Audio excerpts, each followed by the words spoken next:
ఇదే రేవంత్ రెడ్డి గారు అసెంబ్లీలో చాలా ఎదురు చూసిన నేను మెగా కృష్ణారెడ్డి గురించి మాట్లాడతాడేమో అని. కాళేశ్వరం కాంట్రాక్టరే మెగా కృష్ణారెడ్డి కదా.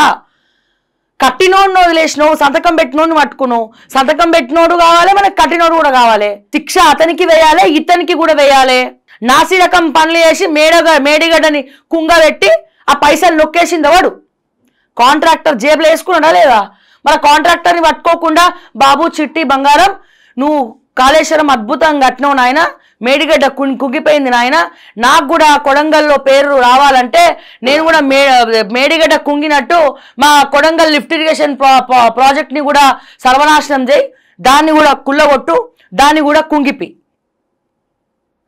కుంగిపి అని చెప్పి రేవంత్ రెడ్డి తీసుకుపోయి కొడంగల్ లిఫ్ట్ ఇరిగేషన్ ఎవ్వడు లేడు దేశం మొత్తంలో ఈ మెగా కృష్ణారెడ్డి తప్ప అని చెప్పి మెగా కృష్ణారెడ్డికి తీసుకుపోయి కట్టబెట్టిండ్రు. దాంట్లో ఆ ప్రాజెక్టుల ఎట్లా వస్తాయి వీళ్ళకి డబ్బులు? గవర్నమెంట్ నుంచి బిల్స్ రిలీజ్ చేస్తారు, గవర్నమెంట్ ఆఫ్ తెలంగాణ నుండి బిల్స్ రిలీజ్ చేస్తారు. గవర్నమెంట్ ఫైనాన్స్ డిపార్ట్మెంట్ నుంచి Kaleshwaram corporation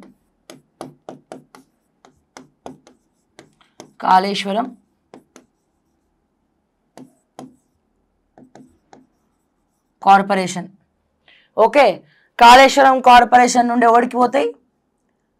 mail company bill release చేస్తారు గవర్నమెంట్ నుంచి. ఈ మెయిల్ కంపెనీకి బిల్ రిలీజ్ చేసిన తర్వాత అఫీషియల్గా తెలిసి కొన్ని, అఫీషియల్గా తెలియకుండా కొన్ని. మెయిల్ నుండి ఎవరికి పోతాయి అంటే, ఎందుకు సంతకం పెట్టింది ఎవరు? కేసీఆర్, హరీష్ రావు. ఫైనాన్స్ మినిస్టర్లు ఎవరు? ఈటెల. అండ్ వీళ్ళకి సంతకం పెట్టినందుకు చెరుకు కొంచెం పంచుకున్నారు. మరి దీంట్లో కేటీఆర్ కూడా పోయి ఉండొచ్చు, కవితకి కూడా పోయి ఉండొచ్చు. ఓకే, అంటే నేను ఫ్యాక్ట్స్ మాట్లాడుతున్నా. ఓకే, ఈ మెయిల్ కంపెనీ నుండి వీళ్ళు బ్లాక్ మనీగా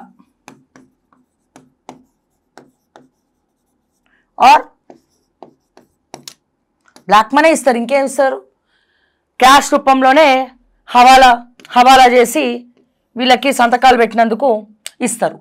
అయితే ఈ విషయం ఎవరికి చెప్పద్దు, ఎవరికి తెలియద్దంటే ఏం చేయాలి? ఫైనాన్స్ డిపార్ట్మెంట్ నుంచి ఫైల్ మూవ్ చేసినప్పుడు రామకృష్ణారావుకి తెలియదా? Ramakrishna Rao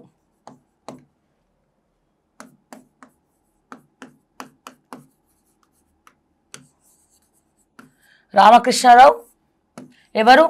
present chief secretary. మళ్ళీ ఈయనను కూడా ఎంక్వైరీకి పిలవదు కాళేశ్వరం కమిషన్, ఇతన్ని కూడా ఎంక్వైరీకి పిలవదు కాళేశ్వరం కమిషన్. ఓకే, సంతకం పెట్టింది ప్రిన్సిపల్ సెక్రటరీగా ఎవరు? ఇతను రజత్ కుమార్. అండ్ అప్పటి CS chief secretary Somesh Kumar, చాయ్ బిస్కెట్లకు 2 కోట్లు వేసినోడు సోమేష్ కుమార్. ఓకే, ఓకే, వీళ్ళందరికీ ఒక పెట్టు, అంటే 1%, 0.5% అదో ఇదో. అండ్ ఇంకా పెద్ద జోక్ ఆఫ్ ద ఇయర్ ఏంటంటే ప్రజలారా, ఇదంతా గవర్నమెంట్ నుంచి మెయిల్ కంపెనీ. మెయిల్ అంటే మెగా కృష్ణారెడ్డి అంటే మెయిలు. ఓకే, మెగా కృష్ణారెడ్డి మరి డైరెక్ట్కి మరలించినప్పుడు, మరి మెగా కృష్ణారెడ్డి కాంట్రాక్టర్ ఉన్నప్పుడు, ఈ మెగా కృష్ణారెడ్డి కాళేశ్వరంకి కీలక పాత్ర పోషించినప్పుడు కేసీఆర్, హరీష్ రావు, ఈటల రాజేందర్ వీళ్ళందరితో పాటుగా మరి మెగా కృష్ణారెడ్డిని ఎందుకు ఈ కాంట్రాక్టర్ని పిలవలే? అది నా క్వశ్చన్. మేడిగడ్డ సంబంధించి అంటే కాళేశ్వరం విషయంలో, కాళేశ్వరంలో కీలకంగా పనిచేసినటువంటి ఎవరైతే ఇరిగేషన్ డిపార్ట్మెంట్కి సంబంధించి ఏఈలు ఉన్నారో, సో వాళ్లకు ఆస్తులు ఆఫ్టర్ ఆల్ ఒక గవర్నమెంట్ ఉద్యోగి.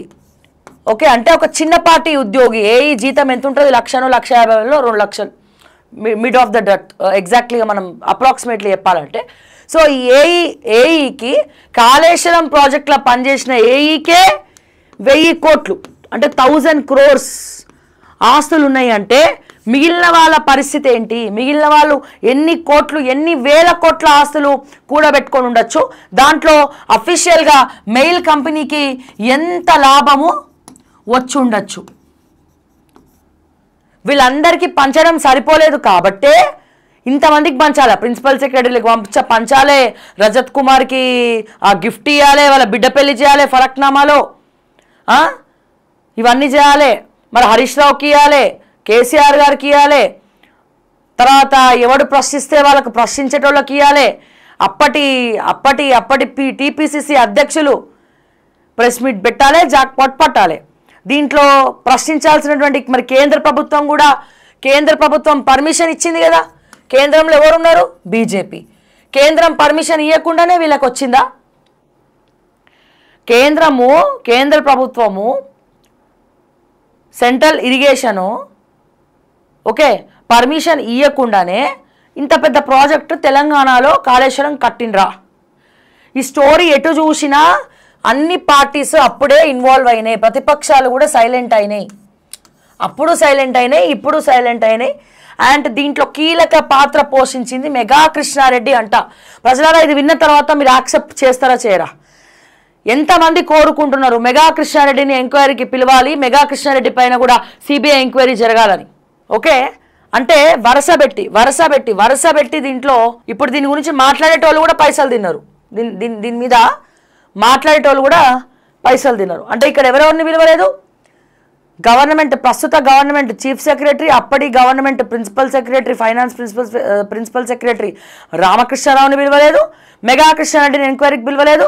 ప్లస్ ఇదే పిచ్చి పని చేసిన మెగా కృష్ణారెడ్డికి తీసుకపోయి మేడిగడ్డ కుంగినావు కదా, నువ్వు నాకు దేవుడివి, కొడంగల్ కూడా కుంగదియ్యి, దాంట్లో కూడా మనం వాటాలు పంచుకుందామని చెప్పి ఇదే ప్రాజెక్టును తీసుకపోయి రేవంత్ రెడ్డి మెగా కృష్ణారెడ్డికి కట్టబెట్టిండు.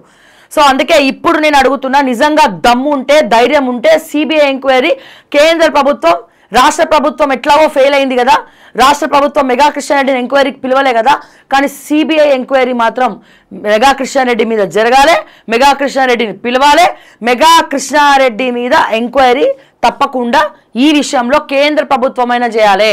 మాకు ఎలక్టరల్ బాండ్స్ ఇచ్చిండు, మెగా కృష్ణారెడ్డిని మేము కాపాడుతాం, మాకు ఒక పూట భోజనం పెట్టిండు, మేము కాపాడుతాం అంటే కుదరదు. అల్లుడే పేకాటే. బరాబర్ చెప్తాం, ఖచ్చితంగా మెగా కృష్ణారెడ్డిని ఈ విషయంలో పిలవాల్సిందే. సిబిఐ రాష్ట్రం ఎట్లాగో పిలవలే, రేవంత్ రెడ్డి అమ్ముడు పోయిండు మెగా కృష్ణారెడ్డికి. ప్రాజెక్ట్ ఇచ్చినప్పుడే అర్థమైపోయింది, అంతా అయిపోయింది, జై తుస్సు తూర్పు తిరిగి దండం పెట్టుకోవాలని. ఇది ఒక హై డ్రామాలకు కనబడుతుంది. కానీ ఆ ఎంక్వైరీ సిబిఐ చేసినా, రాష్ట్రం చేసినా, కమిషన్ చేసినా, ఎవరు చేసినా మెగా కృష్ణారెడ్డిని పిలవక తప్పదు, పిలవాల్సిందే. పిలవకపోతే అవసరమైతే నేనే పోయి సుప్రీంకోర్టులో కేసేస్తాను, వీళ్ళని పైసలు అడుక్కొని. ఎందుకు దీంట్లో కాంట్రాక్టర్స్ ఎందుకు పిలవరు?